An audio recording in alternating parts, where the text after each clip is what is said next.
Dear parents, students, and peers, for my grade 10 personal project, I decided to explore a design I created on a program called SketchUp. This is a 3D design that could realistically be built in Zambia. So why did this project interest me? Well, it interested me for a number of reasons. Firstly, when I first decided on this project, I was still in quarantine, as many people were, because of COVID-19. And I found myself lacking physical activity as well as not being as social as I used to be.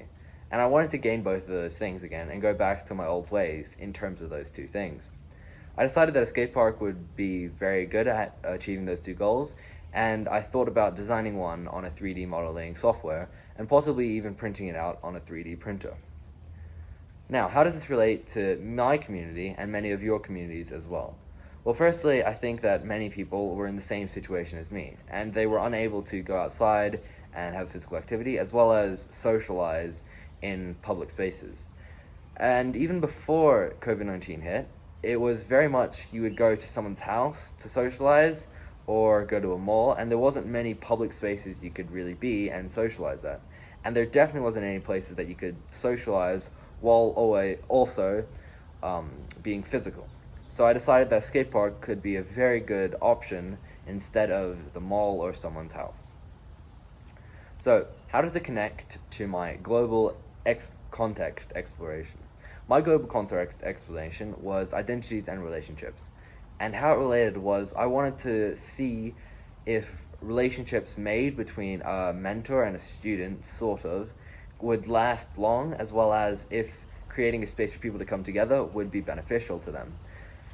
And this mentor relationship that I've talked about briefly is essentially where someone who's new at skateboarding would find someone who's better, and the person who is better would be able to teach all their tricks to this new person and sort of pass on the knowledge so that both of them could become better skaters throughout the entire experience. And I found that it would be less so about skating, and I would create a wide variety of obstacles for people to challenge themselves on, but it'd be more about people socializing and creating those bonds that would last quite a while. How did I create my project? I created my project on a 3D modeling software called SketchUp, which I may have already mentioned before. This program allowed many different things, and it was based in a three-dimensional plane. However, it was more suitable for obstacles such as box jumps or different areas that require only squares and rectangles. However, it wasn't so fond of curved surfaces such as ramps or balls, which was something that I originally had in my plan, but once learning the limitations of SketchUp, I decided to change and edit that so that my plan could involve everything that I could do and knew how to do. So I've learned many different things throughout my entire project. Firstly, I learned how to use the 3D SketchUp program that I already mentioned before, called SketchUp. And along with that, I've also learned many different, more theoretical ideas, such as time management and passion that I have in different projects. For example, when I first started this project, I didn't have that good time management, and that really made me struggle through the first stages, especially throughout criteria A and B. And as I slowly went through the project, I realized how important that was and slowly picked up on how much attention I paid to that.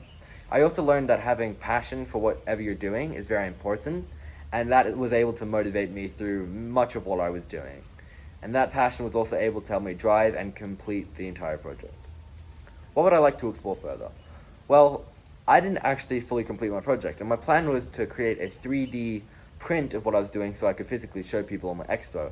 However, I didn't have time to do that. So firstly, I would create that 3D print. Then I would actually go towards the Lusaka City Council members and explain my pitch to them. I would then ask if they were interested in creating anything similar, or if ideas like that were already in the making. I think this would be the end goal, as it would allow for my project to come to life. Whilst it might not be my design, having something like that to inspire other people would be very beneficial. Thank you for listening to my talk. I hope you enjoy